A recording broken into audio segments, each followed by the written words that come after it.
On this episode of the Pistonhead Garage, the drift chicken comes home. We've got about a week to get broken brake lines, broken power steering lines, change all the fluids, and yeah, I'm gonna just do it in my driveway because glutton for punishment.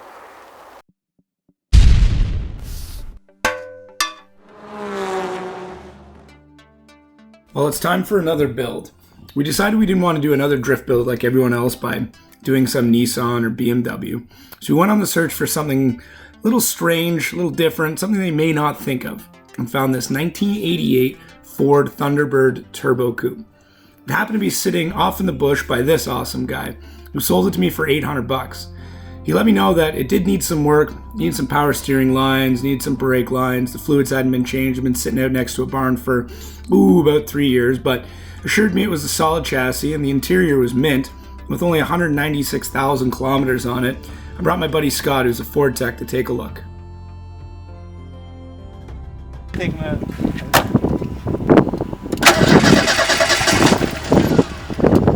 She's close.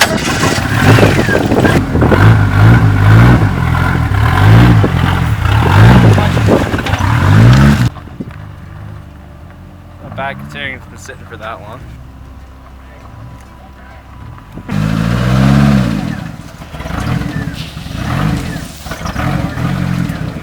Say yes, but the answer is actually no. With everything on the car looking good, minus the obvious repairs and a couple of rust spots, we decided, yeah, $800 was worth it, and I think Scott was a little more excited than I was to start into this project. So we threw it on the trailer, and it barely fit, and decided to take it home. Yep. No. Okay. After a severe fail at trying to do a burnout with it due to its lack of brakes, we threw a little ATF in to figure out where the leaks were coming from and realized that all of the hard lines on the factory rack were almost completely shot. Most of the fittings were seized in, the lines were bleeding out right from the top of the fitting. No. You got penetrating fluid at all? Nope. I don't think it's going to matter for something that big. You'd be surprised.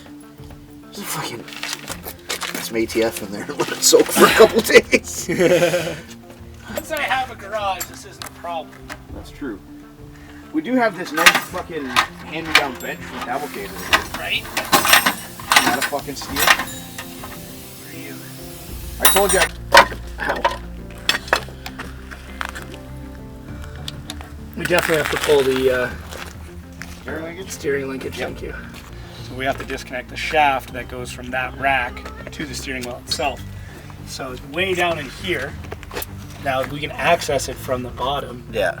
which is probably Bottom. the easiest, but it looks like it's two Behind the bolts. axle. It's 2 bolts, it's got a bushing in it too. It's the old ones like that is literally like a chunk of rubber. Yeah, and they Just sit, the bushing. they bolt in between the chunk of The whole rubber. thing rides. Sometimes you can get, there's a U-joint, like you said, up higher, which most of the time just takes one bolt, but I don't think this has that set up, so we're gonna have to, here we go. A little more labor into her than we thought. You all right in there? As long as it doesn't fall. I can act. Everything's good. I'll shake it vigorously for you. Fuck you. I'd like to keep the flesh on my back. Shimmy, shake. Next. With power steering not going so well, we figured we'd try the brakes. And it didn't look good either. So it's a double tank system. So that way if you blow a line in the front, you still retain rear brakes. If you blow a line in the back, you still retain front brakes. So it's actually divided, which is kind of neat. Penetrating fluid, cross check. Alright. Agreed. Now the Front trick important is, if things. you need flared lines, is to fucking buy them pre-done. Yeah, but it's a 30-year-old car, dude. 29. I mean, what are the chances that somebody's got them, you know what I mean, with not waiting? I'm just all thumbs right now. You'd be alright. I haven't even had that much coffee. Maybe that's the problem. It could be. The lack of coffee. No, just not. That wasn't the issue. That's definitely flaring out. I can see it. Perfect. You got the advantage. I can't see shit. I'm just bending the line while I'm doing it. That's fine. Here, wanna get some. You know what's driving me fucking bonkers? What's that? Why we didn't just go here? We probably could have. There's like nothing in the way. Probably could have just gone boop. Just a fucking hoop. Yeah. And then this one we just go boop, boop. And then push it in. Whatever, we've come this far. Yeah, like when you're just repairing shit, everything's pretty boring because you're just dealing with rusty old crap. But when you start getting to actually modding stuff, you're still dealing with rusty old crap, but you're not just putting rusty old crap on top of other rusty old crap. Rusty old crap off. Putting shiny new stuff on. Beautiful shiny things that make loud noises. Yeah. Like putting in the Mishimoto rads probably going to be a super nice day. And it's dropping.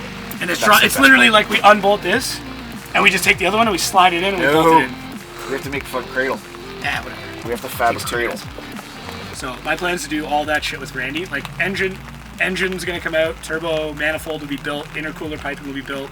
So we have to find like the next long weekend that's available, and then we go to Randy's. You get to come to Niagara. Right on. 3 days in Niagara.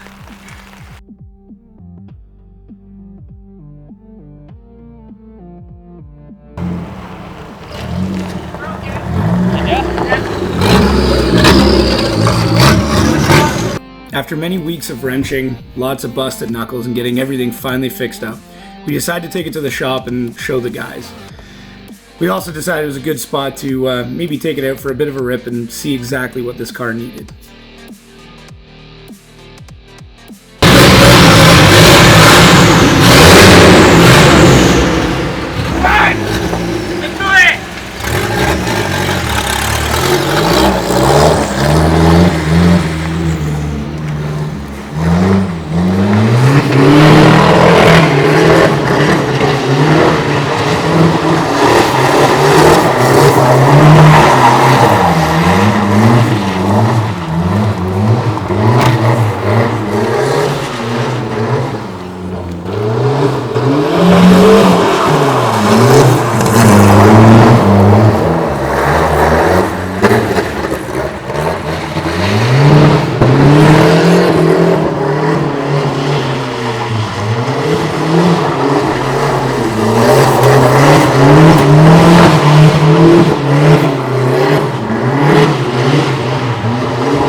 So after an awesome night of screwing around with the cars, we noticed a couple things wrong with the Thunderbird or the Drift Chicken or whatever you want to call it.